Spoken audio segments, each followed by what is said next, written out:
फैसलाबाद सिर्फ मैं अल्लाह का ही शुक्र अदा कर सकता हूं। आपको देख के, आपके जुनून को, आपके जज्बे को देख के आपका शुक्रिया अदा करता हूं दिल से।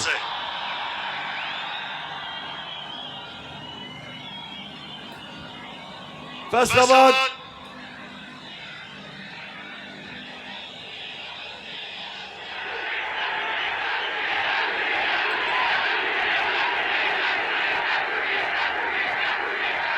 फैसलाबाद में तो डीजल की कमी नहीं। मैंने तो सुना किसानों के पास इस वक्त डीजल नहीं है। अच्छा, फैसलाबाद मैं जब यहां 2018 में जलसा किया था तो मुझे पता है कि यहां जो टेक्सटाइल इंडस्ट्री बंद हो रही थी, पावर लूम्स बंद पड़ी थी।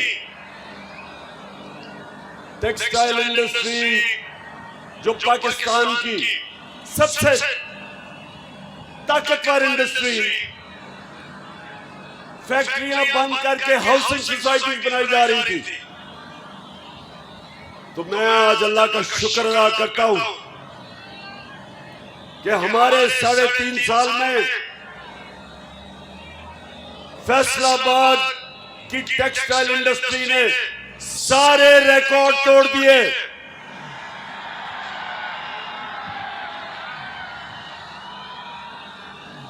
मुझे यहां टेक्सटाइल इंडस्ट्री के मालिकान ने कहा कि जनाब मजदूर नहीं मिलते, और 2018 में यहां बेरोजगारी थी। तो मैं अल्लाह का शुक्र अदा करता हूं कि मुझे मौका मिला। मैंने इस मुल्क में रोजगार बढ़ाया, और सबसे बड़ा मसला एक मुल्क में बेरोजगारी होती है। तो मुझे फख्र है अपनी टीम पे कि हमने अपनी टेक्सटाइल इंडस्ट्री के लिए हर किस्म की सहूलत दी, और उन्होंने फिर पाकिस्तान को रिकॉर्ड एक्सपोर्ट्स दी। हमारी आज पाकिस्तान की तारीख में सबसे ज्यादा एक्सपोर्ट्स है। और फैसलाबाद याद रखें, मुल्क की दौलत में कभी इजाफा नहीं होता जब तक उसकी एक्सपोर्ट्स नहीं बढ़ती। तो इसलिए फैसलाबाद पाकिस्तान के लिए एक अहम शहर है। फैसलाबाद की तरक्की का मतलब पाकिस्तान की तरक्की, फैसलाबाद की खुशहाली का मतलब पाकिस्तान की खुशहाली। वैसे मैं आज खास तौर पे अपनी बहनों को खराज तहसीन पेश करता हूं। इतनी तादाद में मैंने कभी आपको नहीं देखा, और इससे मुझे आपको, नौजवानों आपको भी खराज तहसीन आपको भी पेश करता हूं।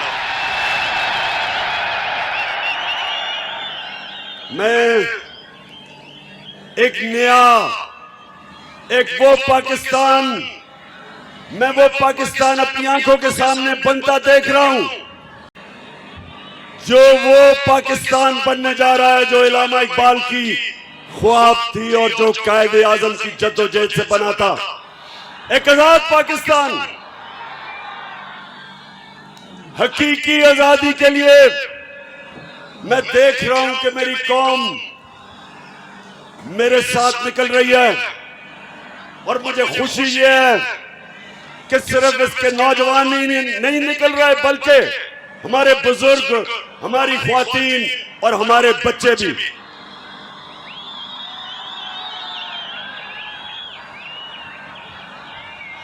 तो फैसलाबाद, सवाल आपसे यह है कि क्या इस्लामाबाद की आपकी तैयारी है?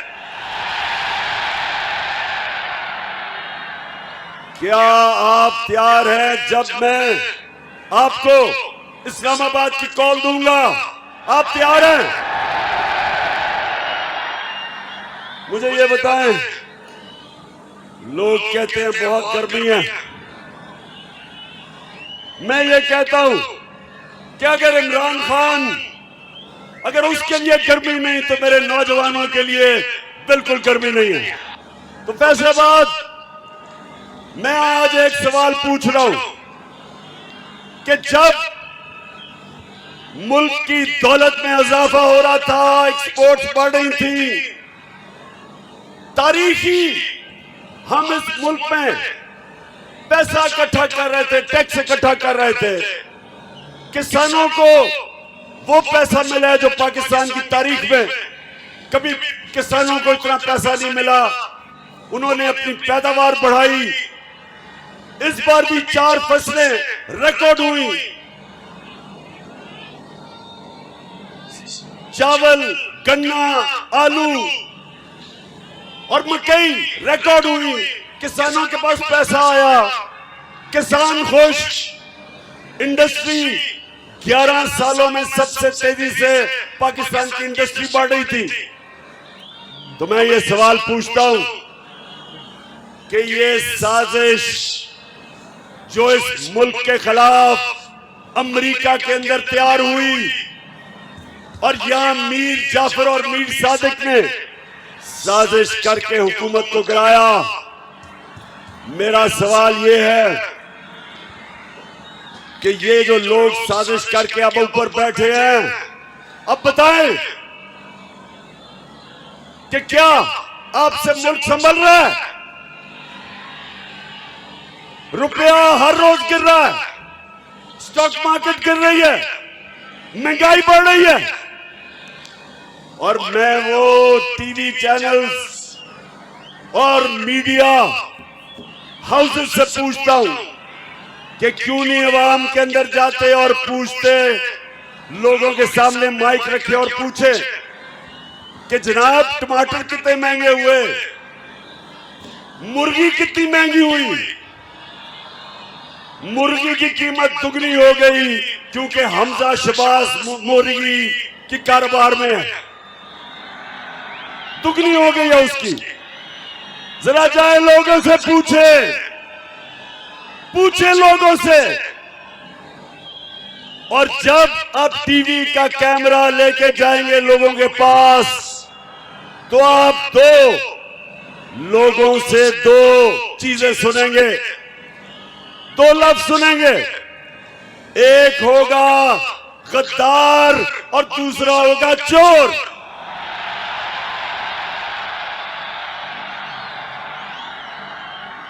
अब मदीना हमारे नबी सल्लल्लाहु अलैहि वसल्लम की जो मुकद्दस शहर, उसमें जब इनको आवाजें लगी तो राना सनाउल्लाह, ये सुन लो, गौर से सुन लो। मैंने समझा इसने सिर्फ 18 कत्ल किए, अब पता चला 22 कत्ल किए हैं इसने। इनकी हुकूमत में वजारत तब तक नहीं मिल सकती जब तक कोई बड़ा जुर्म ना किया हो। प्राइम मिनिस्टर और उसका चीफ मिनिस्टर जो बेटा है, 24 अरब रुपए तो सिर्फ इन्होंने FIA ने इनकी चोरी पकड़ी है। नैब में जो चोरी बोला था, ऊपर से एक कोई मंशियात फरोश, वो भी जमानत में, वो भी कैबिनेट में, यानी। और सबसे बड़ा जो डाकू आसिफ जरदारी, वो गॉडफादर बन के बैठा है और बाहर मुल्क के झूठा कानून से भागा हुआ भगौड़ा, मफरूर, चोर, वो लंदन में बैठ के फैसले कर रहे पाकिस्तान के। तो मेरे पाकिस्तानियों, फैसलाबाद के बाशऊर शहरियों, ये इन लोगों से आपने मेरे साथ इस्लामाबाद में निकल के इस मुल्क को आजाद करना है। फैसलाबाद, अच्छा फैसलाबाद, गर्मी तो नहीं लग रही? देखिए, आपका कप्तान तो अपनी जिंदगी के कोई 20-25 साल धूप के अंदर क्रिकेट खेल के उसको तो गर्मी नहीं लगती, लेकिन मुझे आपकी फिक्र है थोड़ी सी। माशाल्लाह, ये कौम, ये जो पाकिस्तानी कौम है, अभी इसने अपने असल मुकाम पे पहुंचना। हमारा नजरियाती लीडर इलामा इकबाल ने कहा था कि उस रिस्क से मौत अच्छी है जिस रिस्क से आती है परवाज में कोताही। फैसलाबाद इसका मतलब कि गुलामी से बेहतर मौत है।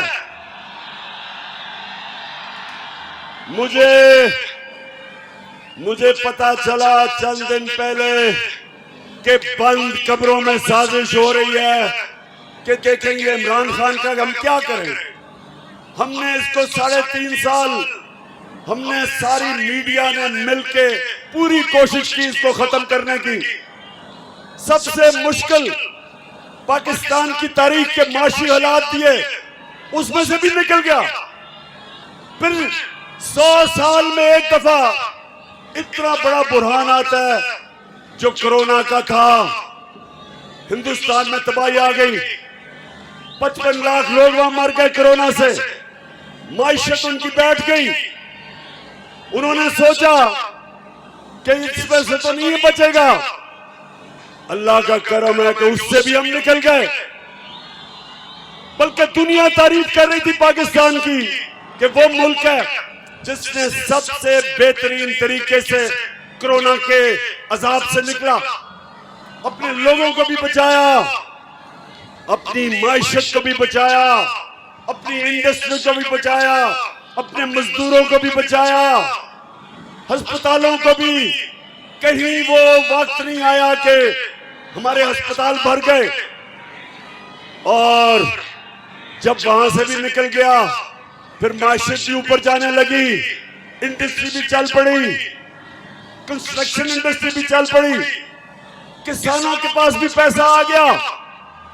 तो फिर उन्होंने साजिश करके गवर्नमेंट गिराई और उन्होंने सोचा कि जब गवर्नमेंट गिराएंगे इसकी तो पाकिस्तान में, तो जब भी गवर्नमेंट जाती है लोग मिठाइयां बांटते हैं। जब भी गवर्नमेंट गई है पाकिस्तान में मिठाइयां बांटी जाती हैं। तो उन्होंने देखा कि बजाय लोग मिठाइयां बांटने के, लोग तो सड़कों पे आ गए हैं।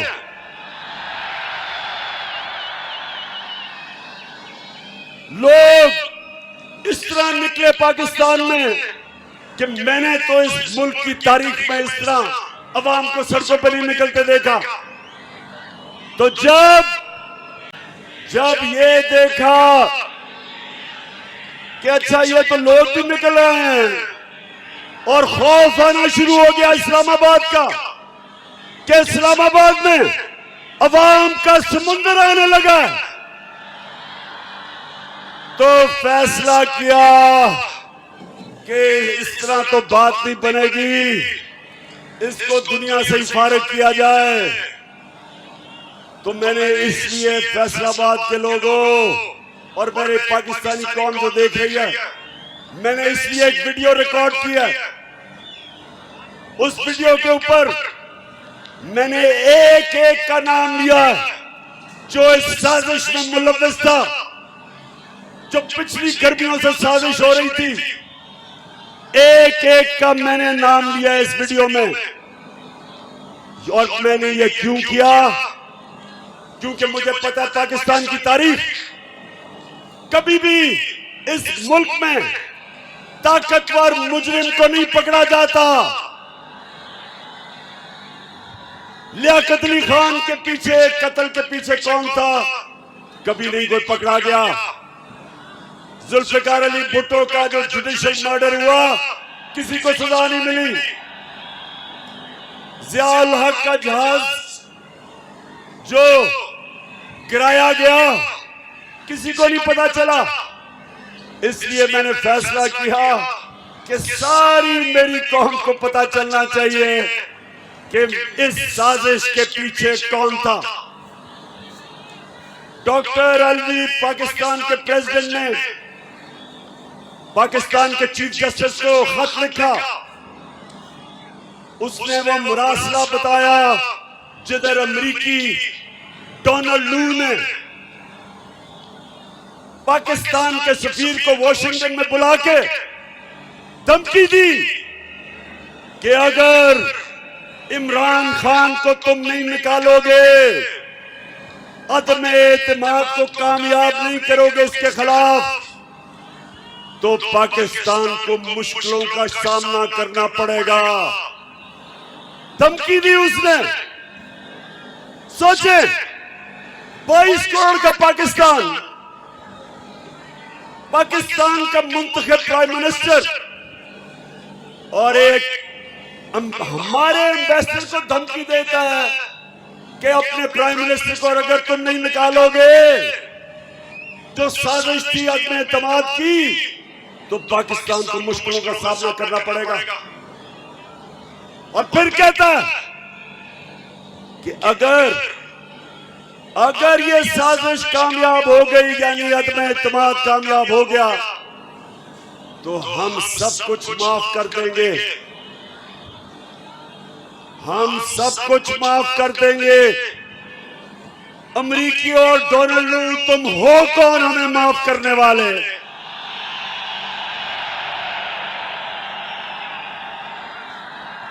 तुम्हें शर्म आनी चाहिए कि वो कौम जो नबी सल्लल्लाहु अलैहि वसल्लम की उम्मत है, जिस कौम के बनने के वक्त नारा था कि पाकिस्तान का मतलब क्या, ला इलाहा इल्लल्लाह। हमारा अल्लाह से वादा है, जब हम दावा करते हैं, कलमा पढ़ते हैं, हम ऊपर वाले से वादा करते हैं कि अल्लाह तेरे सिवा हम किसी को खुदा नहीं मानते, कोई नहीं है खुदा सिवाय अल्लाह के। हम फैसलाबाद, फिर से सुन लो, फिर से गौर से सुन लो, हम हैं मोहम्मद मुस्तफा, हमारा नबी सल्लल्लाहु अलैहि वसल्लम, हम उनकी उम्मत है। हमारे अजीम लीडर ने हमें आज से 1500 साल पहले बता दिया था कि मुसलमान किसी के सामने नहीं झुकता।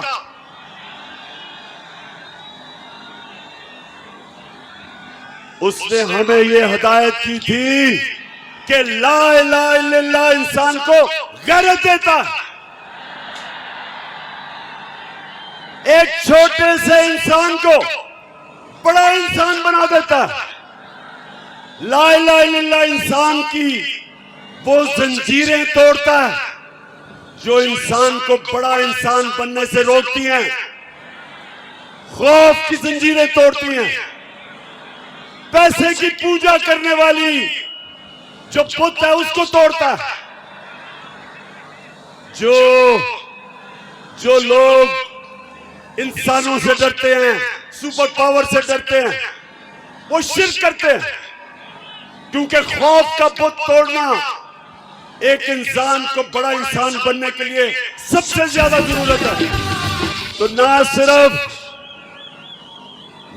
सिर्फ बाहर की साजिश और अंदर के मीर जाफर और मीर सादिक की वजह से चोरों की हुकूमत हमारे ऊपर मुसल्लत की गई। फैसलाबाद, क्या इन डाकुओं की हुकूमत को आप तस्लीम करते हो? इंपोर्टेड हुकूमत को हम किसी सूरत ना तस्लीम कर सकते हैं, ना करेंगे। और इन लोगों को हमारे पर मुसल्लत किया, ये हमारी 22 करोड़ लोगों की सबसे बड़ी तौहीन है। कि इधर सारे फैसलाबाद में अजीम लोगों का शहर, बाशऊर लोगों का शहर, उधर अगर लीडर सारे शहर में राणा सनाउल्लाह मिला है, ये कितनी बड़ी तौहीन है फैसलाबाद के लिए। वो सिर्फ कातिल ही नहीं, वो शक्ल से भी कातिल लगता है। तो हमारी तौहीन देखें, बाप बेटा दोनों अंडर ट्रायल, केस चल रहा है एफआईए में केस चल रहा है। फैसलाबाद जरा गौर से सुने मेरी बात, गौर से सुने जरा। मुझे दुनिया में एक मुल्क की मिसाल दे दें, एक मुल्क की मिसाल दें जिधर मुल्क का प्राइम मिनिस्टर और सबसे बड़े सूबे का चीफ मिनिस्टर अंडर ट्रायल हो, 24 अरब रुपए का एफआईए में केस हो, 8 अरब रुपए का नैब में केस हो, और उनको मुल्क के ऊपर मुसल्लत कर दें। एक दुनिया में मुझे मिसाल दे दें इसकी। ये 22 करोड़ पाकिस्तानियों की तौहीन है, ये हमारी तौहीन है, ये हमारी तौहीन ही नहीं। अगर ये हम तस्लीम कर लें, ये हमारी बर्बादी है। आते साथ ही उसने क्या किया, उसने एफआईए में सबको फारिग कर दिया जिन्होंने मेहनत से इसका केस बनाया था। और जो 2 तफ्तीश करने वाले ऑफिसर थे, सुने फैसलाबाद, मुझे खतरा था ये होगा, तो जो 2 तफ्तीश करने वाले एफआईए के ऑफिसर, एक डॉक्टर रिजवान, उसको हार्ट अटैक होता है और वो मर जाता है। फैसलाबाद गौर से मेरी बात सुने। और फिर जो दूसरा बाप बेटे का केस की तफ्तीश कर रहा होता है, डॉक्टर नुमान असगर, उसको भी हार्ट अटैक हो जाता है। मैं आज फिर बड़ी आजिज़ी से अपने सुप्रीम कोर्ट को कहता हूं कि सो मोटो एक्शन ले इसके ऊपर। हमारे ऊपर तो आपने सो मोटो एक्शन ले लिया था, हमारे तो इतवार को आपने पता नहीं इतना हमने जुर्म क्या किया था। हमने तो सिर्फ इलेक्शंस का कहा था, हम तो कह रहे थे बजाय साजिश के एक चोरों को ऊपर मुसल्लत करें, आप इलेक्शंस करवाएं और अवाम को फैसला करने दें कि किसने पाकिस्तान की क़यादत करनी है। लेकिन आपने सुओ मोटो एक्शन ले लिया था। तो मैं बड़ी आजिज़ी से कहता हूं, अपने सुप्रीम कोर्ट को आजिज़ी से कहता हूं कि एफआईए के ऊपर एक्शन ले, सुओ मोटो एक्शन ले, पता चलवाए कि डॉक्टर रिजवान को हार्ट अटैक कैसे हुआ, और ये जो दूसरा नुमान असगर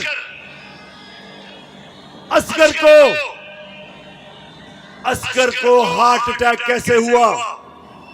मैं आपके सामने इंशाल्लाह वो जहर का बताऊंगा जो अगर खाने में डाल दे तो इंसान को हार्ट अटैक होता है, ये भी आपके सामने लेके आऊंगा। लेकिन मैं चाहता हूं कि हमारा सुप्रीम कोर्ट इसके ऊपर एक्शन ले। कोई इसकी मिसाल है कि जो केस जिन्होंने अरबों रुपए का केस करना था, उन्हीं के ऊपर लाके उन लोगों को बैठा दे जिनके ऊपर केस है। और मैं फिर से कहता हूं कि अगर इसकी इजाजत दी पाकिस्तान में, तो पाकिस्तान के जेलों को खोल दो।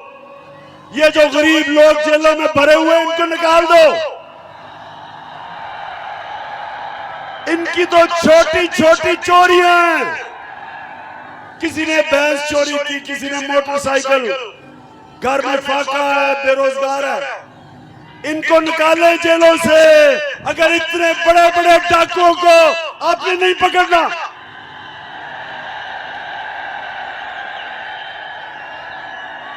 इसीलिए फैसलाबाद, इसलिए मैंने टेप रिकॉर्ड करवाया, अपना वीडियो रिकॉर्ड करवाया, क्योंकि मुझे पता है कि ताकतवर को पाकिस्तान की तारीख में 75 साल तारीख ये बताती है कि ताकतवर को हमारा इंसाफ का निजाम, ताकतवर मुजरिम को नहीं पकड़ सकता।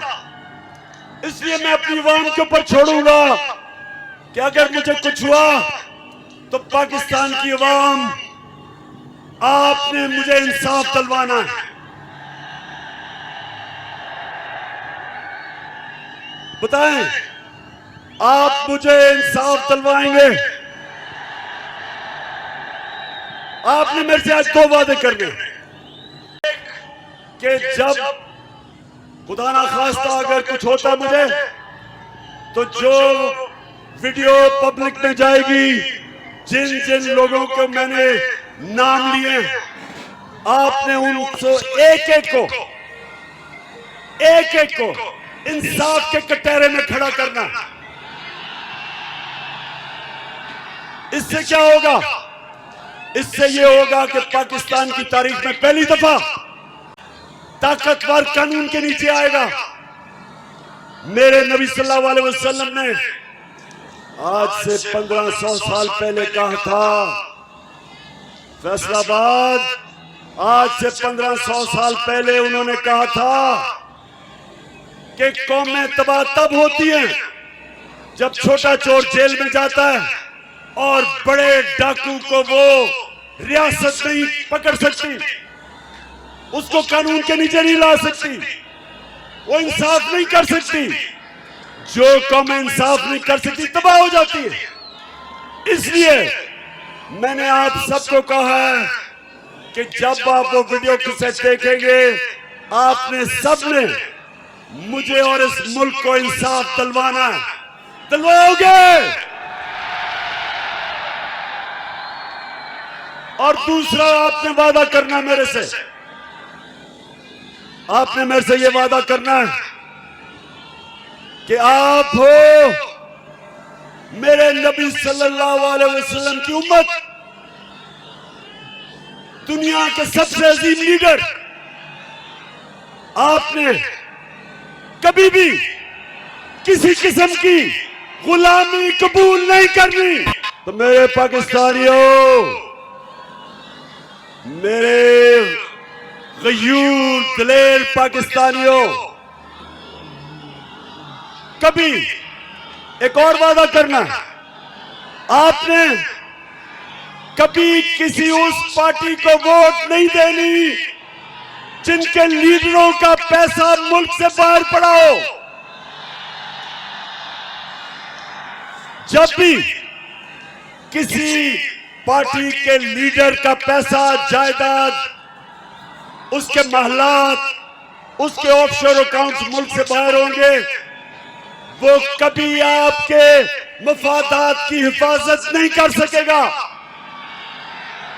वो अपने पैसे की गुलामी करेगा, और पैसा अगर जिन मुल्कों में पड़ा है उन मुल्कों की गुलामी करेगा। बिलावल को ये जो नया फॉरेन मिनिस्टर बना, ये जब अमेरिकनों को मिलने जाएगा, पाकिस्तानियों सुनो, तो वो जब मिलेंगे, जब भी मैं किसी भी प्राइम मिनिस्टर होके किसी मुल्क के सरबराह या वजीर से मिलता हूं, तो पहले मुझे सारा उसके ऊपर उसका बायोडेटा मिलता है, उसकी सारी हिस्ट्री मिलती है कि उसने क्या किया, क्या काम करता है, माजी में क्या किया, सारा कुछ पहले मेरे पास आता है। तो जब बिलावल मिलने जाएगा ब्लिंकन को, तो उसके पास पता होगा कि किधर किधर जरदारी के और बिलावल के बाहर बैंक अकाउंट्स पड़े हैं, किधर किधर पैसा पड़ा है, किधर किधर इनकी जायदादें हैं।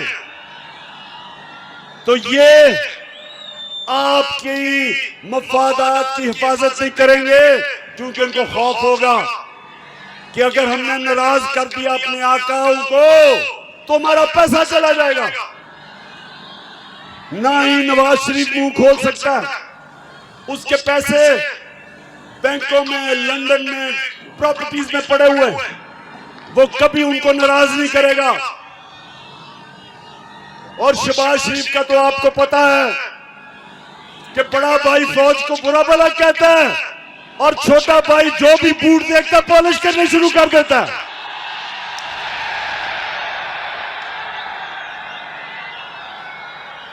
वो ये भी नहीं देखता कि बूट किसके हैं, बस बूट देख के पॉलिश शुरू कर देता है।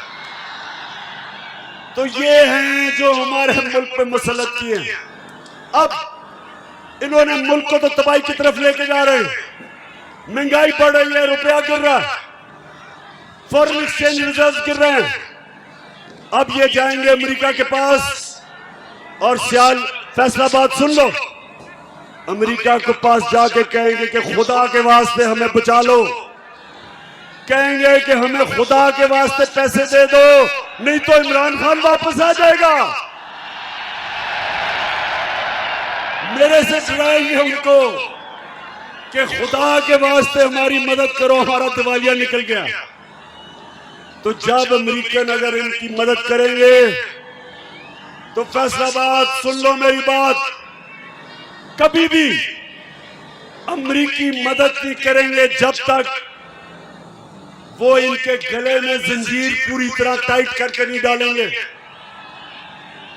वो उनको कहेंगे कि पहले तो हिंदुस्तान के साथ दोस्ती नहीं, गुलामी करो, कश्मीर को भूल जाओ, फलस्तीनियों के लिए मुंह ना खोलो, जो मर्जी इस्राइल करे फलस्तीनियों से चुप करो। अगर रूस 30% कम पे तेल दे रहा है तो आपने नहीं लेना, क्योंकि आप हमारे गुलाम हैं। अगर आपने 30 लाख टन गंदम आपको जरूरत है, आप रूस से नहीं ले सकते। अगर आपने पाकिस्तान को अगर ईरान से सस्ती गैस मिलेगी, वो कहेंगे हमने आपको इजाजत नहीं दी। इसको कहते हैं गुलामी। हिंदुस्तान हमारे साथ ही आजाद हुआ था, आज रूस से तेल भी सस्ता खरीद रहा है, आज रूस से हथियार भी खरीद रहा है, अमेरिका का स्ट्रेटेजिक अलायंस में भी है। लेकिन अमेरिका कुछ नहीं कहता हिंदुस्तान को, क्योंकि वो आजाद है। हिंदुस्तान ईरान से गैस भी खरीद रहा है, तेल भी लेता है, लेकिन हिंदुस्तान को वो कुछ नहीं कहते। हमें उन्होंने जो गुलाम बनाया हुआ है, फतह किए बगैर हुक्म देते। तो इसलिए मेरे पाकिस्तानियों, ये आपने मेरे साथ इस्लामाबाद इसलिए निकलना है कि हमने अमेरिका को गुलामों को कभी कबूल नहीं करना।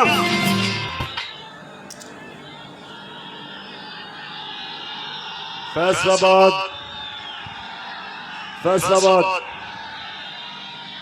आपको पता है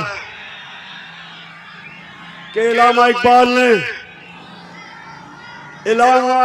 ने अपनी जो शायरी में हिंदुस्तान के मुसलमानों को गुलामी से निकालने के लिए कितनी कोशिश की। इसलिए उन्होंने कहा कि उस रिस्क से मौत अच्छी है जिस रिस्क से आती है परवाज में कुताई। मौलाना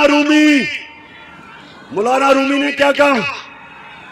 उन्होंने कहा कि जब अल्लाह ने आपको पर दिए, आप अल्लाह की सबसे मखलूक है, अशरफुल मखलूकात, तो जब आपको अल्लाह ने पर दिए क्यों जमीन पे ऊंटियों की तरह रेंग रहे हो? क्योंकि गुलाम की कोई परवाज नहीं होती, गुलाम जमीन पे होता है। इकबाल का शाहीन अपनी जंजीरें तोड़ के ऊपर जाता है। हमें अपनी परवाज के लिए हकीकी आजादी चाहिए। हमें ला इलाहा इल्लल्लाह को अपने दिलों में डालना है। हमें फैसलाबाद के गयूर लोगों, हमें इन गुलामों से आजादी लेनी है। और मैं आपको यकीन दिलाता हूं कि हम एक कौम बनने जा रहे हैं। सारी कौम इकट्ठी हो गई है इन चोरों के खिलाफ, इन गुलामों के खिलाफ। ये कौम कुछ भी कर सकती है। ये पैसे इकट्ठे करके कर्जे अपने वापस कर सकती है। नहीं रही।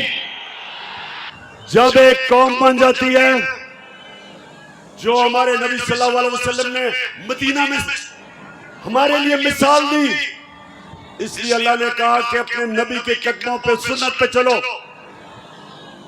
और मेरे पाकिस्तानियों, मैंने अपने 3.5 साल में जो मुझे सबसे ज्यादा फख्र है कि मैंने जो मेरे नबी सल्लल्लाहु अलैहि वसल्लम की शान में गुस्ताखी करते थे, मैंने यूनाइटेड नेशंस में उठाया, ओआईसी में उठाया। और मैं और हमारी जमात और मेरी गवर्नमेंट मुसलमानों की तारीख में, यूनाइटेड नेशंस की तारीख में वो पहली गवर्नमेंट है जिसने 15 मार्च को एंटी इस्लामोफोबिया का दिन बनाया यूनाइटेड नेशंस ने। मतलब क्या कि अब यूनाइटेड नेशंस ने यह फैसला किया कि आजादी राय के आड़ लेके आप हमारे नबी सल्लल्लाहु अलैहि वसल्लम की शान में गुस्ताखी नहीं कर सकते। मुझे फख्र है कि मेरी हुकूमत थी, पहली हुकूमत थी वाहिद और मुसलमान हुकूमत, जिसने यूनाइटेड नेशंस में जो हमारे बार बार हमारे नबी सल्लल्लाहु अलैहि वसल्लम के शान में जब गुस्ताखी की जाती थी, तो ये पहली दफा हुआ है कि एक इंटरनेशनल बॉडी ने फैसला किया कि आप आजादी राय या फ्रीडम ऑफ स्पीच के नाम पे ये नहीं कर सकते। तो मैं इसलिए आज आप सबके सामने फख्र कर रहा हूं कि हमारे नबी सल्लल्लाहु अलैहि वसल्लम ने उनकी जो सुन्नत है, वो है हमारा जिंदगी का रास्ता, वो है हमारा रोड मैप। और उन्होंने हमें मदीना की रियासत में यह बताया कि अगर कौम ने ऊपर जाना है, अगर उसने एक अजीम कौम बनना है, तो उसको ला इलाहा इल्लल्लाह हकीकी तौर पे अपने दिल में लाना पड़ेगा। तो आखिर में फैसलाबाद सारों को मैं दावत दे रहा हूं, सबने इस्लामाबाद आना है। 20 को मैं इंशाअल्लाह आपको तारीख बताऊंगा, वो इसी महीने मई के अंदर तारीख है। दिन कौन सा मैं आपको बताऊंगा। तैयारी अभी से शुरू कर दें। और हम एक चीज मांगेंगे, हमें इलेक्शन की डेट चाहिए, नहीं तो हम ये कौम तब तक सांस नहीं लेगी जब तक इलेक्शन नहीं होंगे। पहले तो ज्यादा से ज्यादा लोगों को इस्लामाबाद आना चाहिए, लेकिन जो नहीं आ सकते उनको फैसलाबाद में निकलना चाहिए। फैसलाबाद में हमने निकलना बताने के लिए कि पाकिस्तान एक जिंदा कौम है। और मैं आज यहां अपनी सारी अक़लियतों को, अपनी मुस्लिम बरादरी को, अपने सिख बरादरी को, अपने जितने भी हमारे हिंदू हम हैं उस रब की, हम उस रब को मानते हैं जो है रब्बुल आलमीन, सब इंसानों का रब। और हमारा नबी सल्लल्लाहु अलैहि वसल्लम रहमतुल आलमीन है, सब इंसानों के लिए रहमत लेके आए। पाकिस्तान सबका, और मैं सबको दावत दे रहा हूं निकलने के लिए। फैमिलीज को, खास तौर पे ख्वातीन, आपने मेरे साथ निकलना है इंशाल्लाह इस्लामाबाद। मैं आज अपनी सारी फैसलाबाद टीम को इस शानदार जलसे की मुबारक देता हूं। मैं सारे अपने एमएनएस, अपने एमपीज, और मैं ये भी कहूंगा कि फैसलाबाद में से लोटे भी सबसे ज्यादा फैसलाबाद से निकले हैं।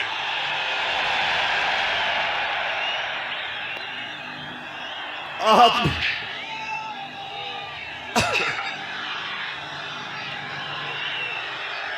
अच्छा फैसलाबाद, आखिरी आपने मेरे से आखिरी वादा करना कि किसी भी, अगर कोई भी लोटा फैसलाबाद से जीत गया, मैं फैसलाबाद नहीं आऊंगा उसके बाद।